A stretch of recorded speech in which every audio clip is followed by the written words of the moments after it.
Et j'ai parlé pendant 30 minutes, j'ai fait la vidéo, j'avais un problème de son, j'étais pas en focus, je suis dégoûté, j'ai la gorge, je vous raconte pas. Bonjour à tous, j'espère que vous allez toujours bien dans ces conditions que nous avons. Ne vous en faites pas, on va bientôt pouvoir aller voler, il faut tenir encore un petit peu. On se retrouve pour une nouvelle vidéo tuto, astuce, je sais pas trop comment les appeler de toute façon. Aujourd'hui, on va aborder un sujet qui est surtout axé débutant, mais ça n'empêche pas que 5 choses à savoir avant de commencer notre premier vol.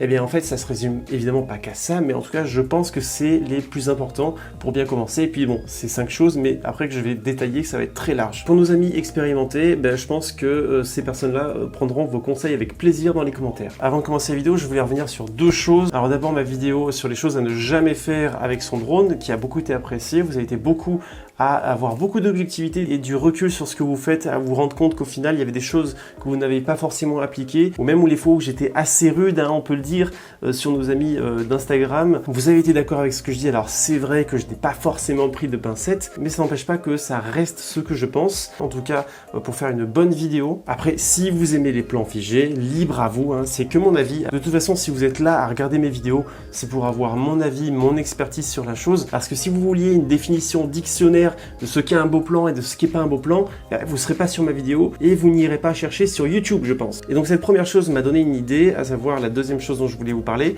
c'était la prochaine vidéo. Alors j'hésitais entre une vidéo spéciale colorimétrie pour les nuls, parce que franchement je suis pas bon, mais on n'arrête pas de me demander comment je fais ma colorimétrie, comment je retouche mes couleurs, pour ceux qui savent pas le mot. J'hésite entre faire une vidéo là-dessus, en étant moi-même nul, ça je le cache pas, mais bon apparemment ça suffit, et en fait honnêtement je ne me prends pas du tout la tête avec la colorimétrie. En général par rapport à un montage vidéo, ça me prend 1/10 du temps, même si quand même j'essaye petit à petit de faire les choses proprement, mais en tout cas j'essaie toujours d'allier efficacité dans la retouche de la colorimétrie et évidemment une belle colorimétrie homogène. Et l'autre sujet de vidéo avec lequel j'hésite, c'est faire une vidéo critique. Je l'ai déjà fait à mes débuts de ma chaîne quand j'avais dans les alentours de 5000 abonnés et ça avait beaucoup plu. Le problème c'est que ça devient très vite redondant, donc ce serait une seule vidéo à ce sujet. Et en fait ce serait évidemment critiquer pour dire surtout ce qui ne va pas, parce que en général c'est ça qui fait avancer. Évidemment c'est bien de savoir ce qui est bien, mais pour moi il faut surtout corriger ce qui va pas. Donc ce serait d'un point de vue on va dire montage et aussi pilotage de drone. Donc là j'ai besoin de vous dans les commentaires, dites-moi si vous préférez une vidéo colorimétrie ou si vous préférez une vidéo spéciale. Je critique vos vidéos drone, alors ce serait des vidéos très courtes et pour ça je vais tout faire sur mon Instagram, donc important de me suivre sur Instagram juste ici parce que c'est beaucoup plus facile de vous tenir informé. Des fois je fais des petites posts sur YouTube qui passent un petit peu inaperçus, donc très difficile. Sur Instagram au moins les stories vous les voyez, mes posts vous les voyez. Donc si on part sur une vidéo critique de vos vidéos, ce sera une vidéo que vous posterez sur Instagram et je vous informerai via mes stories que vous devrez suivre. Attention, je pense que je donnerai des informations ce week-end ou début de semaine prochaine. Donc allez, c'est parti, c'est le moment de se batailler dans les commentaires pour savoir la prochaine vidéo. On ne perd pas plus de temps, on va parler du sujet de cette vidéo qui n'est autre que les 5 choses à savoir avant de faire ses premiers vols, avant de piloter un drone. Et puis d'ailleurs, on peut prendre ces conseils à savoir pour les drones stabilisés et en plus les drones racers. Il y a des conseils qui seront vraiment plus spécifiques aux drones stabilisés que drones racers, mais en tout cas la majorité s'applique. Ce qu'on va voir ensemble, c'est, je vous lis mes notes, connaître son matériel, savoir ses limites, connaître du bout des doigts la législation et savoir où est-ce qu'on a le droit de voler, le check-up, ce qui n'est autre que vérifier si tout va bien avant de s'aventurer avec notre drone sur un magnifique spot. Savoir piloter à vue et hors vue. Hors vue, c'est lorsque vous regardez votre radiocommande avec votre réception vidéo sur votre écran téléphone. Et pour finir, on va parler de notre plus grand ennemi, à savoir le vent. Comment réagir, comment s'y prendre lorsqu'on a du vent. Parce que ça, c'est quand même une chose, ce qui est marrant, c'est que j'en parle vraiment jamais, mais qui vous interroge tous beaucoup parce que j'ai eu beaucoup de commentaires à ce sujet dans mes vidéos lorsque je faisais face à des situations où il y avait pas mal de vent. Donc c'est parti, première chose à savoir, connaître son matériel et ses limites. Connaître son matériel, évidemment, ça va prendre en compte le fait que vous soyez avec un Mavic Mini, vous soyez avec un Anafi qui peuvent avoir des crashs de temps en temps. Je dis ça évidemment pour rigoler parce que c'est le seul drone avec lequel j'ai failli avoir un crash à cause d'une faille technique. Ça sera aussi évidemment pas pareil si vous avez un Mavic 2 Pro, un Inspire 2 ou évidemment un drone racer. Et donc pour ce faire, évidemment, vous regardez un petit peu les fiches techniques de votre drone. Vous savez qu'il va à tant de km/h, vous savez qu'il a tant d'autonomie. Pour les drones racer, ça va être 3 minutes, 5 minutes. Et après, pour nos drones stabilisés, ça varie entre 15 à 30 minutes oufissime quand même, hein, quand on y pense. Puis autre chose hyper importante, évidemment, c'est la qualité de la réception, hein, savoir quand est-ce qu'on va perdre notre réception vidéo et radio. Donc après avoir pris connaissance un peu de la fiche technique de notre drone, en fait, moi, ce que je vous conseille de faire, avant de vous aventurer dans des endroits un petit peu dangereux pour votre drone et pour vous-même, hein, pour votre aussi porte-monnaie, c'est de faire vos premiers vols dans votre jardin ou dans un champ si vous habitez en appart et que vous ayez rien autour de vous dans un diamètre de 60 mètres, on va dire, donc rayon de 30 mètres. Donc ce que vous faites, vous regardez un petit peu, vous le faites lever, vous le mettez évidemment dos à vous, comme ça votre commande est logique avec la position de votre drone. Quand vous allez tirer à gauche, il va aller à gauche. Et c'est là qu'on va parler un petit peu du pilotage à vue et hors vue, que dans la connaissance de votre drone, il faut aussi savoir un petit peu vos connaissances à vous, et il faut impérativement savoir piloter depuis son téléphone, donc en FPV on va dire, en première personne, et aussi savoir piloter à vue. Ça concerne les stabilisés et les racers. Il faut toujours savoir piloter son drone à vue, c'est le plus important. C'est d'ailleurs une chose sur laquelle on insiste beaucoup lorsqu'on fait les formations pour être télépilote pro. Donc la première chose, c'est se familiariser avec les commandes lorsqu'elles sont normales, lorsque le drone est dos à vous. Donc ça, évidemment, c'est facile, hein, il n'y aura pas de problème. Là où ça va être plus difficile, c'est lorsque le drone va être face à vous, parce que les commandes vont être inversées. Là, il va falloir faire très attention parce que vous pouvez très vite vous retrouver dans un arbre, dans des branches. Et dans mes vidéos où j'analyse vos crashs en drone, il y en a qui en ont fait les frais et on l'a vu. Donc vraiment, allez-y tout doucement, et c'est pour ça que j'insiste sur le fait qu'il faut faire ça dans un rayon où il n'y a rien. Moi, ce que je faisais au début, lorsque je voulais par exemple montrer un petit peu ce que c'était le pilotage d'un drone stabilisé à mes amis, ce que je faisais en fait, c'est que je surélevais le drone jusqu'à l'arbre le plus haut dans l'environnement. Comme ça, je savais qu'il n'y avait aucun risque. Donc vous regardez autour de vous, si un arbre qui est dans les alentours de 30 mètres, vous vous mettez à 40 mètres. Puis comme ça, là, vous pouvez vous entraîner sans aucun stress. Le point que j'aborde est assez long, hein, comparé aux autres, mais c'est quand même très important, ce côté technique. Ce qui est aussi hyper important de savoir, c'est la qualité de sa réception et de sa transmission de son drone, qui vont beaucoup changer par rapport à votre drone. Hein. Mavic 2 Pro a une réception mais de folie, lorsque le Mavic Mini en a une qui est beaucoup moins bien, puisque c'est du Wi-Fi. Et les drones racers, selon ce que vous avez, ça peut énormément changer. Si vous êtes équipé d'un Crossfire, vous allez capter même derrière les montagnes, alors qu'avec un petit RX, vous allez difficilement dépasser le kilomètre. En tout cas, pour ceux qui ont du mal à comprendre comment ça marche, la réception et la transmission, en tout cas en termes de qualité, en fait, dites-vous que tant qu'il n'y a rien entre vous et le drone, hein, que ce soit un drone racer stabilisé, il n'y aura vraiment aucun problème. Bon, après, évidemment, plus vous allez loin, plus ça va être difficile d'avoir une bonne réception, mais ça, c'est facile à tester, hein. Si vous avez rien devant vous, vous allez au plus loin possible, vous voyez jusqu'où ça commence à être en difficulté et que ça commence à se dégrader, et puis vous revenez instantanément à ce moment-là, mais c'est très facile de savoir. Après, quand ça capte mal, c'est souvent qu'il y a un objet ou que dans les alentours, il y a des antennes, etc. Si vous avez un arbre, si vous avez un rocher, une montagne, évidemment, là, la montagne, en général, ça coupe instantanément. Des fois, par exemple, avec le Mavic 2 Pro, ça marche parfaitement, puis sans m'en rendre compte, je passe de l'autre côté de la montagne et d'un coup, pouf, je perds la réception instantanément. Donc attention à ça, la roche, ça ne pardonne pas. Bon, les arbres, ça va, mais n'oubliez pas que dans les feuilles, il y a de l'eau. L'eau, ça contre beaucoup les transmissions. Donc forcément, si vous avez des arbres, que vous êtes en forêt, etc., c'est normal que vous ayez un peu plus de pertes. Donc je pense que j'ai tout dit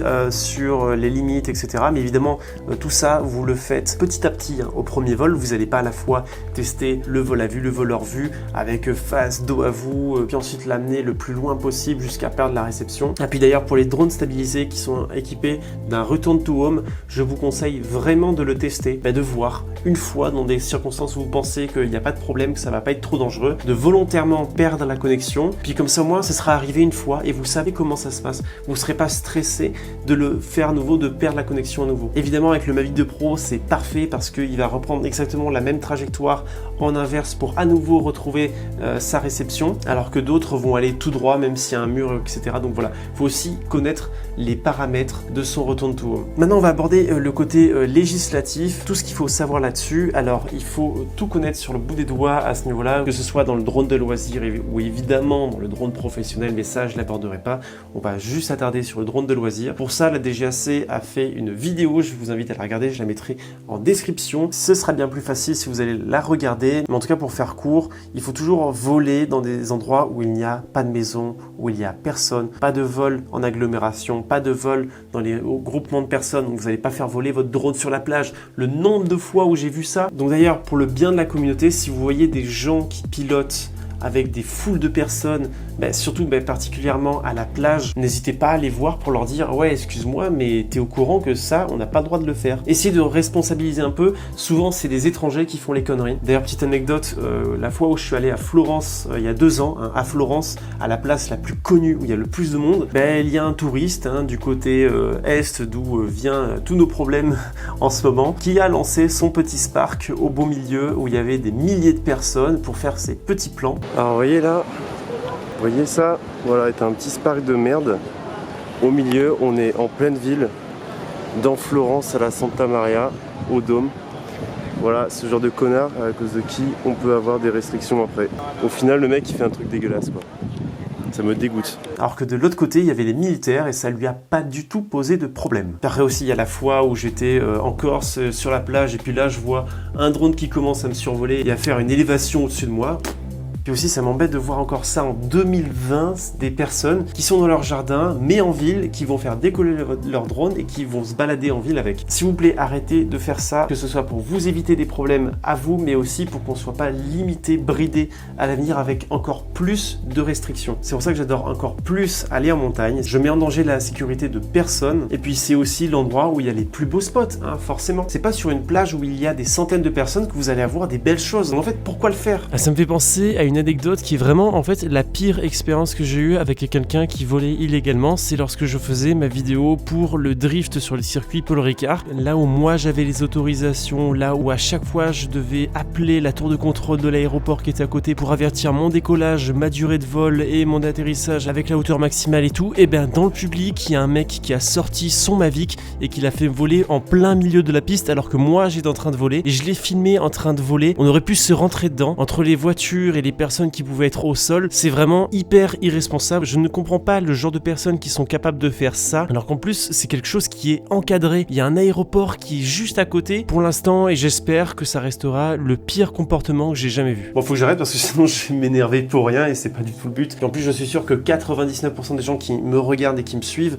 sont tout à fait responsables. Donc si vous voyez des gens faire des bêtises, n'hésitez pas à venir les responsabiliser tout en restant le plus calme possible, même si je suis le premier à avoir des difficultés avec ça. Ah, et aussi une chose que je n'ai jamais dit dans mes vidéos, je pense, c'est de vous dire d'activer les notifications lorsque vous êtes abonné, parce que j'ai beaucoup d'abonnés fidèles qui me suivent depuis très longtemps, qui des fois loupent des vidéos, parce que des fois je reçois des messages privés de gens qui me suivent depuis très longtemps, qui me posent une question et en fait je l'ai dit dans une vidéo qui était assez récente. Donc si vous voulez pas louper les prochaines vidéos, cliquez sur cette cloche. D'ailleurs c'est cool parce qu'on peut voir les statistiques, je crois qu'il y a 20% de mes abonnés qui ont activé la cloche, mais en même temps je le dis jamais, donc je serais curieux de voir combien vous êtes aujourd'hui. Dernière chose à savoir absolument que j'ai oublié de vous dire, c'est en fait où est-ce qu'on a le droit de voler. Vous allez sur Géoportail, c'est la carte officielle pour les drones de loisirs qui vous dit si vous avez le droit de voler, donc vous avez plusieurs codes couleurs qui vous indiquent la hauteur maximale. Quand il n'y a rien, c'est 150 mètres, mais attention, avec la nouvelle réglementation de l'Union Européenne, ça va descendre à 120 mètres. Donc quand il n'y a rien, on va dire pour le futur 120 mètres. Quand c'est jaune, 100 mètres. Quand c'est orange, c'est 50 mètres. Et quand c'est violet, c'est 30 mètres si je dis pas de bêtises, mais allez vérifier. Après attention, c'est pas parce que Géoportail dit que vous avez le droit de voler que c'est vraiment le cas. Il y a beaucoup de propriétés privées en France, il faut faire attention avec ça, on ne survole pas les propriétés privées. Ça m'est déjà arrivé dans le passé, malheureusement quelques fois, j'étais réglo, j'ai expliqué, je suis parti, je les ai pas embêtés. Mais attention quand même parce que quelquefois les mecs sont venus avec des fusils de chasse pour être un petit peu plus menaçants, pour me dire que si je dégage pas, ils vont dégommer mon drone. Quatrième chose à savoir, et en fait, c'est faire un check-up, faire une liste de tout ce qu'il faut faire avant de faire son décollage, son expédition, ce que vous voulez. Ça va concerner plusieurs choses, à savoir votre drone et aussi les conditions météorologiques. Donc le drone, en fait, c'est bien vérifier que toutes nos batteries sont rechargées, que ce soit pour le drone, la radiocommande, mais aussi notre téléphone si on a la redirection vers le téléphone. Pour le drone racer, il y a énormément de choses à vérifier. Moi, j'ai carrément un papier où il y a tout qui est listé, tellement j'ai de choses à amener à chaque fois que je fais une expédition. C'est ce que je vous invite à faire d'ailleurs. Puis aussi, évidemment, déstocker tout ce que vous avez sur votre carte SD et surtout ne pas oublier de mettre votre carte SD. Ça m'est arrivé quelques fois d'oublier une carte SD ou d'oublier une batterie pour une GoPro, etc. Donc ça c'est vraiment pénible une fois sur place. Puis après aussi c'est d'un point de vue météorologique. Il y en a qui s'imaginent peut-être que je vole tout le temps. En général je vole 2 week-ends par mois et je me prépare souvent longtemps à l'avance. Et dans ce cas-là, ce que je fais, c'est que je regarde la météo, je regarde une semaine à l'avance et je vérifie toujours la veille parce qu'évidemment plus on se rapproche de la date et plus la météo va être fiable. Et moi ce que je regarde surtout, mis à part évidemment la pluie, la neige, la météo, tout ce que je veux, c'est surtout le vent. Petit aparté sur la neige et la pluie, on peut voler sous la neige et la pluie, mais il faut vraiment que ce soit de toutes petites gouttes et il faut quand même faire gaffe à ce qu'il n'y ait pas des averses, etc. Mais c'est pas parce qu'il y a 3 gouttes que votre drone va cramer. C'est un peu comme sortir son téléphone sous la pluie, c'est exactement pareil. Donc on va parler plus particulièrement du vent, qui va être notre 5e chose à savoir, c'est prendre en considération le vent, qui est très important. Ça a coûté la vie à beaucoup de drones, je pense, surtout dans les régions où il y a du vent assez fréquemment. Par exemple dans le sud, on est très souvent confronté à du vent, on n'a souvent pas le choix de voler avec. Et moi ce que je fais, alors selon tout mon matos, quand je fais une expédition, je vole à la fois en général avec le Mavic 2 Pro et le Drone Racer. Quand je me dis qu'on a des bonnes conditions, c'est quand les maximales vont être à 30 km/h. Au-dessus, ça va commencer à être pénible, surtout pour le Drone Racer. Le Mavic 2 Pro, il n'y a vraiment aucun problème. Le maximum que j'ai fait, c'est voler à 60 km/h, mais par contre, on a des baisses de performance, d'autonomie. Ça va être beaucoup plus difficile de manœuvrer, etc. Ouh, qu'est-ce qu'on ferait pas pour YouTube, putain, c'est n'importe quoi ce que je fais.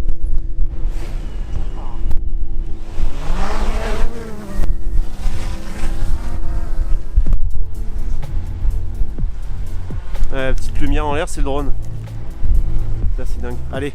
Avec le Mavic 2 Pro, on peut piloter facilement jusqu'à 40 km/h de vent. Pour ce qui est du Mavic Mini, je vous l'ai déjà dit dans ma vidéo, vous n'allez pas vraiment voir comment réagit votre drone si vous le laissez statique avec du vent. Bon, c'est un premier bon témoin, mais c'est pas vraiment ça le plus important. Ce qui est important de savoir, c'est comment il va contrer le vent. Donc pour moi, un Mavic Mini, vraiment, ne le faites pas voler au-dessus de 30 km/h de vent, ça risque d'être problématique à plus. Donc lorsque vous êtes confronté à du vent, que vous n'avez vraiment pas le choix, que vous êtes obligé de voler, que vous voulez vraiment voler, ce qu'il faut faire, c'est toujours commencer son vol face au vent. S'il vient du nord, on va face nord et comme ça après, lorsqu'on va revenir sur nos pas, eh bien on va pouvoir céder du vent pour revenir vers nous et atterrir. Ce qu'il faut surtout pas faire, c'est commencer dos au vent. Si on a notre vent du nord et qu'on va direct vers le sud, qu'on fait notre vol tranquille, on est content, et qu'après notre radio nous dit qu'il nous reste 20% de batterie, ben là on va peut-être se dire qu'on a fait une connerie. Parce que là on va devoir revenir vers nous et face au vent. Et là, notre drone, il va vraiment forcer et l'autonomie va pas du tout être celle qu'elle affiche sur l'écran parce que ça va être beaucoup plus difficile de voler que lorsqu'on avait le vent dans notre dos. C'est pour ça que j'insiste sur le fait qu'il faut toujours commencer son vol